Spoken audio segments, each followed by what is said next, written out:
And welcome to room 106.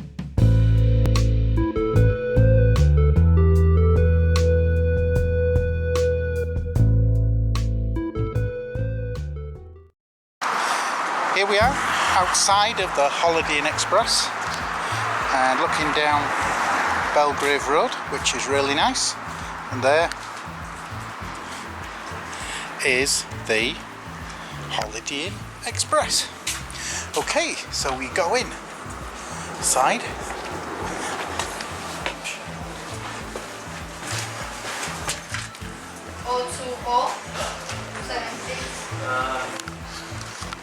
This is the bar.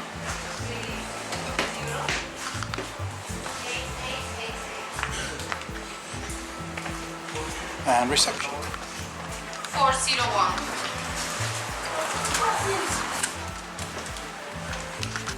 And here is where we make our way down to room 106? Yes, 106. So it's a bit confusing this, because we go down this corridor and then we go downstairs. Here we go, downstairs. Down the stairs. Gently, because they are very narrow stairs. And that's actually where you go for breakfast. Just have a quick look as we go around. And this is the breakfast room. So we come back, and it doesn't actually say which way to go, but I guess since that's the breakfast room and that's 103, must be this way. And down there is just a fire exit, and room 107, so hang on, we're gone too far, no, 104 and 105, here we go, room 106. So here we are, and ready to start our look around the room. And welcome to room 106 of the Holiday Inn Express Victoria. And as you can see, I'm sharing the room this week, which is going to be quite bad. Anyway, so we start with a look at the room in general. We start on the left hand side, and as we can see here, there is a wardrobe, an open wardrobe with somewhere to put your case, a hairdryer and a full length mirror, so a nice sort of little dressing area. Now as we move to the right, we go into the bathroom, and in the bathroom we have, traditionally for a Holiday Inn Express, a shower. I haven't used this shower. I'm having to do this review first as soon as I arrive, simply because it could be that I will actually be in a different room tomorrow night, because I've chosen a twin room as opposed to a double, because I've got my son staying with me,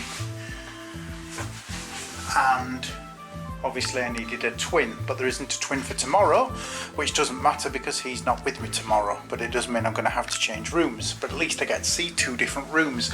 So going back to room 106, this is the twin.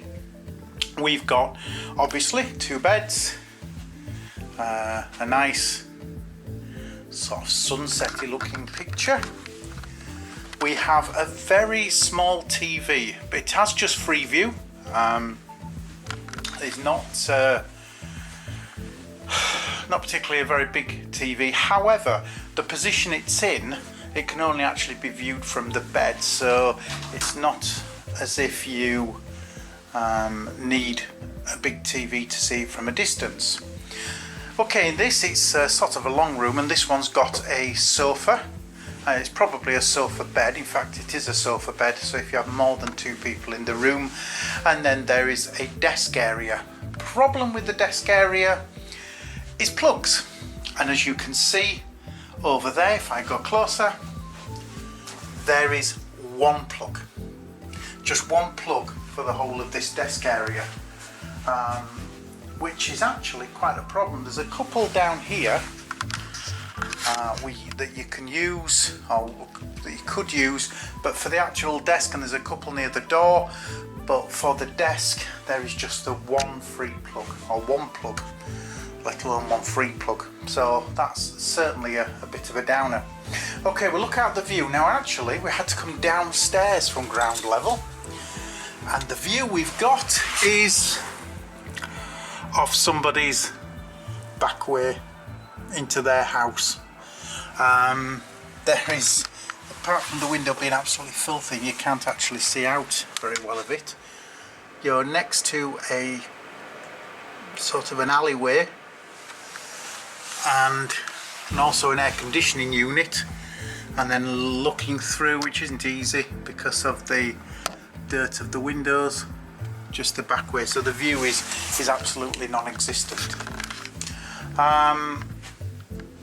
So you've got the usual tea coffee facilities, which are under here, under there.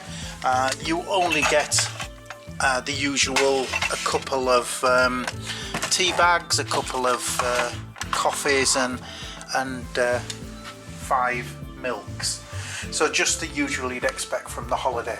So looking around at the room now, looking at the facilities, it's got free Wi-Fi. Haven't checked the Wi-Fi, but as usual they're doing a Wi-Fi test to see what the Wi-Fi rate is.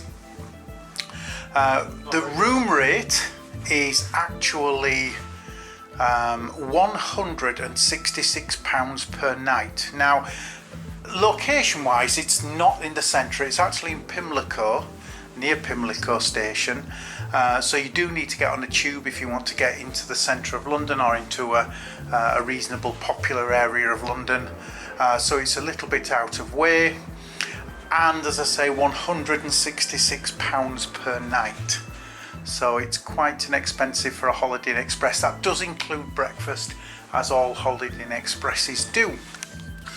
So rounding off now with a